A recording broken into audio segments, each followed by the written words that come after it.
Hello everybody and welcome to the Human Echoes recap for Channel 0 No End House, Episode 2. This one's called Nice Neighborhood. And I saw some interesting observations on the subreddit when I was reading what you guys thought about the episode last night, and somebody pointed out that the double N's in the title are echoed throughout this episode with a lot of various mirrored moments and echoes. You obviously have JD's doppelganger. You have Margot looking out the window, seeing the bikers drive by twice. Most of the people putting trash by the curb have 2 trash bags. You have the doubled up eggs. I mean, you can go on, I think, for quite a bit.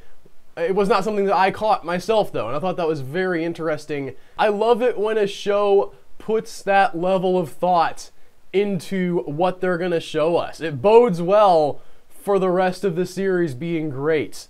And while I didn't think this episode was particularly scary, I did really enjoy the way they started to build up the world. And to start off with, we start getting things not from Margot's perspective like we did last episode, but from Jules' perspective. We get a great shot of her in a bathtub, reversed, as she's, obviously in the regular shot she's blowing the bubbles out, but you see her like sucking the bubbles in, and she's trying to drown herself, or that's how she feels anyway, in this dream that she's having. She wakes up, her mom's there with her sister. Another double thing, by the way, they both say it's medicinal at exactly the same time, and there's something going on with Jules that we did not get in the first episode. Now, we find out that she feels guilty for leaving Margot behind when Margot needed her the most, but Jules couldn't handle it. That's part of it, but I don't think that explains this weird egg shape that she keeps seeing throughout the episode. And she sees it when she's in her bathtub dream vision the first time. She sees it in the No End House. She sees it later on as she's still in the No End House, but out in the bigger world of the No End House. And I don't know what this is. The best theory that I've seen people put out there is that she had an abortion at one point because she wants to go to college and she didn't want a child to hold her back, but she has some latent guilt about that, or that she is pregnant and that is weighing down somewhat on her. I think the odds here are pretty good. If we're going to take one of those two options, I would lean more towards the regretting of the abortion, because it seems like what the No End House is doing here is playing on the people who are in its regrets. All right, so for Jules, we'll find out what the egg ball thing represents. But we know now in the second episode more explicitly that Margot, we see her sort of play out this moment that we started to see at the end of the last episode with her dad, where she sees him and he's still alive, and you would expect her to be horrified, like I kind of was, because John Carroll Lynch is creepy and obviously he can't be here. But she instead takes this as an opportunity. She says, listen, she tells Jules at one point in the episode, I know my dad committed suicide and I wasn't there to stop it. And I wasn't around to help him in some way. And so she feels regret that she lost her dad here, and now she has the second chance, and the No End House is feeding off of that regret.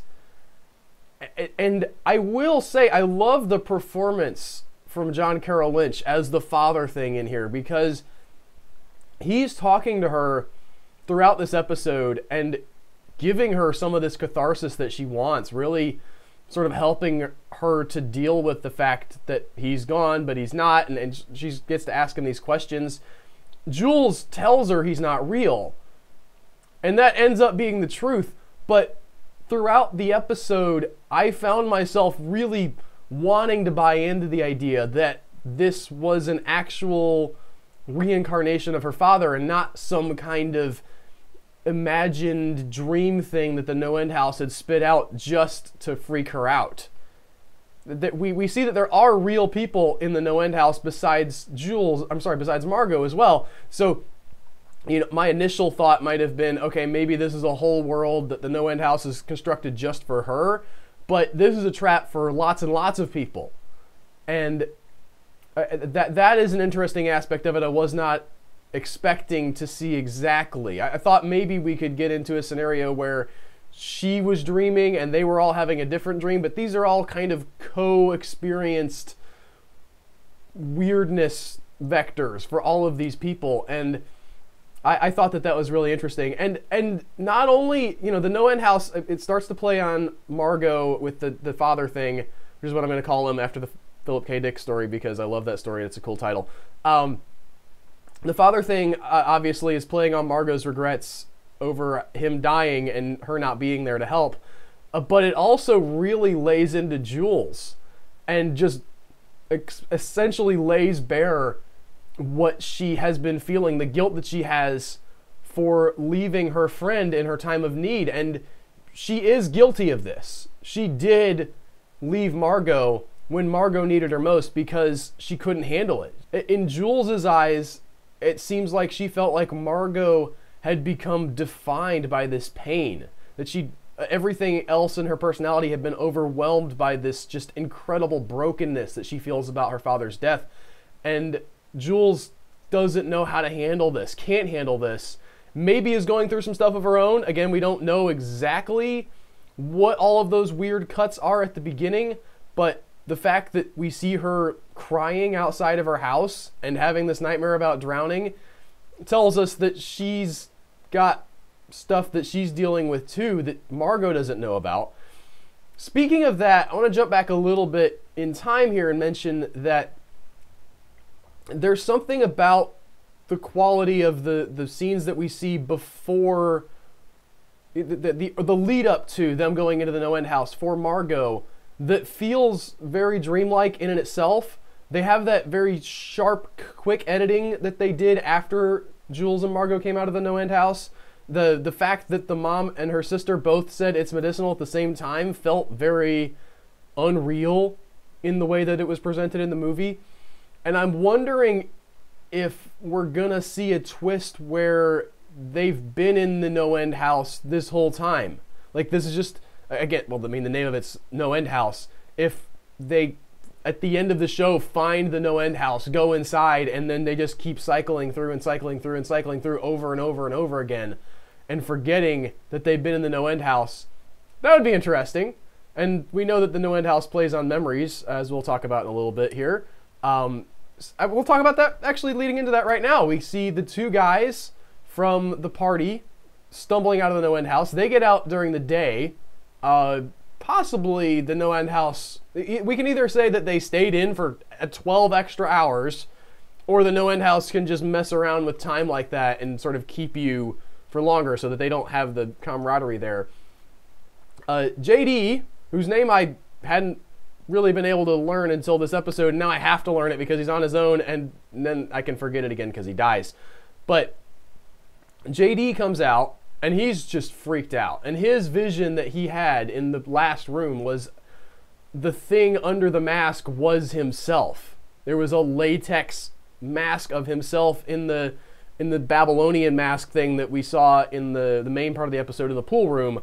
And it makes sense now that thing pushed him, right? Especially knowing what we know about the rest of the episode, that this other version of JD is very aggressive against him because this is the thing that he fears. He fears being inadequate, essentially, that he's not being the best version of himself that he can be.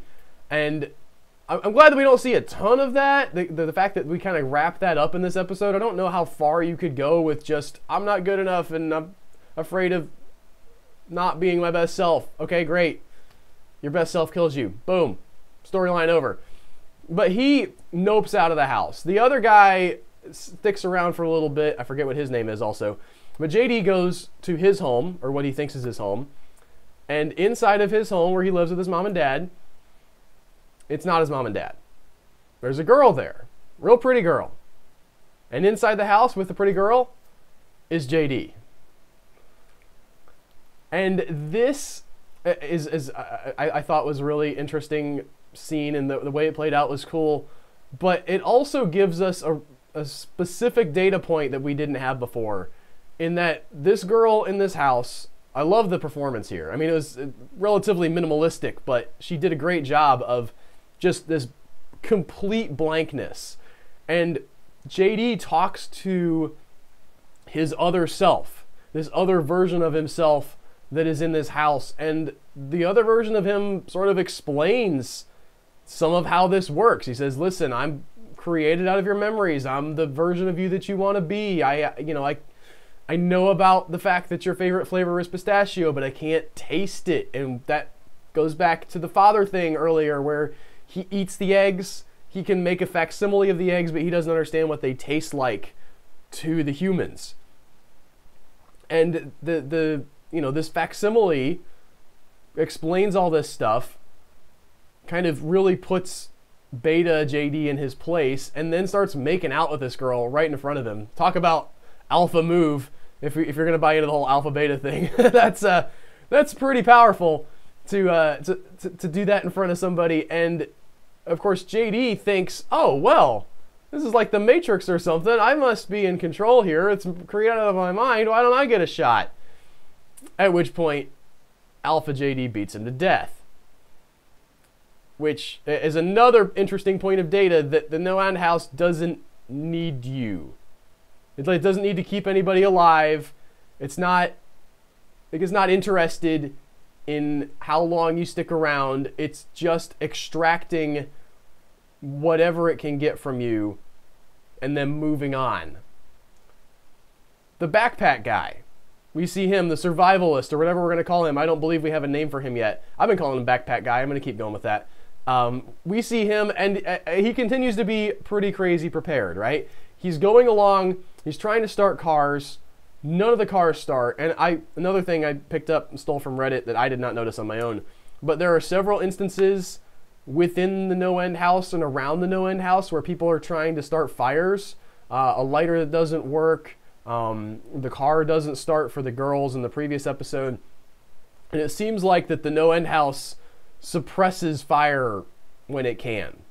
That was the theory anyway. It seems to make sense to me. It definitely doesn't want you getting in a car. We see cars parked in all these driveways, but assumption that I'm making is that they don't work. And part of why I think they don't work is because if you could just drive down the street, that would break the no-end house. Maybe it just can't create world forever, so it needs you to be limited to a certain speed, kind of like if you start flying in Minecraft, you get into chunks that haven't loaded yet, and you're like, what's going on? So maybe the no-end house, for however that works within the physics of that world, stops you from going a certain speed just by stopping you from getting in a car. The other interesting thing from this moment is that there's some very weird writing on these license plates of these cars. It is not like numbers and letters like we would know them. And that, I think, plays into the dream state nature of the no-end house. One of the ways that you can know that you're in a dream is if you read something, and then if you look away and you look back at the thing, and the thing says a different thing now. The letters and stuff in dreams are generally very jumbly, and the mind doesn't keep written words in a specific pattern. And I think what's going on here is that they're portraying that kind of weirdness in a dream, where you might look at something and think, oh, that's writing, and just sort of move on. But if you really look at it, you can't figure out exactly what it says. It might also be a clue to the things that built this. If there's some kind of alien language, maybe there's something literally otherworldly, Lovecraftian or alien nature about the house. That's all speculation, but it feels like it fits within talking about this license plate thing. And backpack guy goes walking along, meets someone he recognizes, the lady from the first episode, at the beginning of the first episode, trying to get out of the no-end house. And she talks to him, remembers him, he remembers her, he remembers what she was wearing on the night that they, met each other, and he says, "It's not you, that outfit you're wearing is still in my closet," and just straight up shoots her. And runs on down the road. Trash bag guy comes out, doesn't notice the body just laying on the ground. So we understand that while some of the people in the No End House are real, a lot of them are also constructions, which makes sense. I mean, we know that the father thing and some of the others, the JD double, are constructions. So here we have him encountering and figuring out that it's a construction. He goes to his house, finds the real, we think, real version of his wife, but she doesn't remember him. And that is fascinating to me. That the No End House has taken her memories. I'm going to imagine, I don't know exactly how this played out, but we see this play out also, at least I'm assuming that's what's happening with Margot and her dad, where at the end of the day, after they've had this really cathartic, nice day, and I was so rooting for everything to be good with him and her to be happy, and I abandoned all my, in real life, her dad was a creep theories, and I still kind of have, but I was hoping that maybe this was an actual version of her father that had come back somehow. Yeah, and then he turns evil, and he sucks out. Here's what my impression of what's happening at the end is. He takes the memories of her mother. He creates this thing in the garage. I couldn't tell who that was supposed to be. I looked at the face, and I couldn't tell if that was supposed to be the mom's face or Margot's face. I'm real bad with faces, guys. But he creates this thing out of this black ooze puddle in the garage, and then goes and eats the inside pomegranate stuffing of this avatar he's created. And my interpretation of this is that he's eating Margot's memories of her mother, right? Her mother's not in the No End House. For whatever reason, the No End House has not created a facsimile of her mother, probably because there's no pain there, right? There's nothing for her to be hurt by, so she doesn't see her mom. And that if this is how this is happening, it explains what's going on with these other people we've seen. The girl who's just a blank slate has apparently just been completely consumed. Her memories are all gone by the No End House. Backpack Guy's wife has had her memories of her husband sucked out, and now here Margot is having her memories of her mother removed. It's an interesting way this is going. This one, I will say, as by way of criticism, was not as scary as the last episode. I felt like the last episode had that just amazing tension and really ratcheted things up, and I wasn't terrified by this episode. This one was just a lot more weirdness, but I think if this is part of a pattern, I'm okay with that, because I think that what they're going to do here is establish the rules, kind of set up the rules of the road, and then use them to sort of turn the thumb screws up higher and higher and higher. And I was thinking about the rooms of the house and the number of episodes in the series, because I believe this is supposed to be a 6-episode miniseries.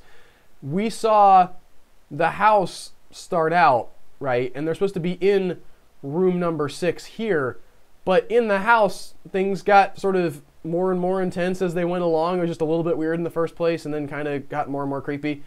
If we think about episodes like 2 through 6 being rooms 1 through 5 of the inner house, of the sort of nested Russian doll part of the house, then this is the part where it's just kind of like, what's going on? It's weird. And then like escalating higher and higher and higher until we get to the end where they go back to the house, they go in the house, they come out, and it's another dream because it's the No End House. That's my prediction. But I have no idea. I mean, I'm going to obviously have to keep watching the show. I'm all stoked about this. I'm having a lot of fun just trying to figure out all the different little angles. There's a lot of, I think, a lot of really sharp thought went into this show, and you can tell how well it's crafted. It's not like my favorite show on television. It's not a fun watch, but it's got some interesting things that it's trying to say, I think, and it's you know, again, there's a lot of care that went into the crafting here. There's not anything that's haphazard or just like, let's just throw this in there because it's creepy. It all feels like it's to a purpose, and I like that. I like when a show has been thought out enough so that all of the little pieces fit together as you go along, and I can't wait to find more little pieces.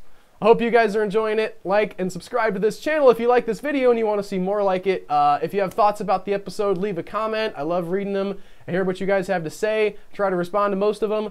And I will see you guys next week with another episode of the No End House, or recap. Take care, guys.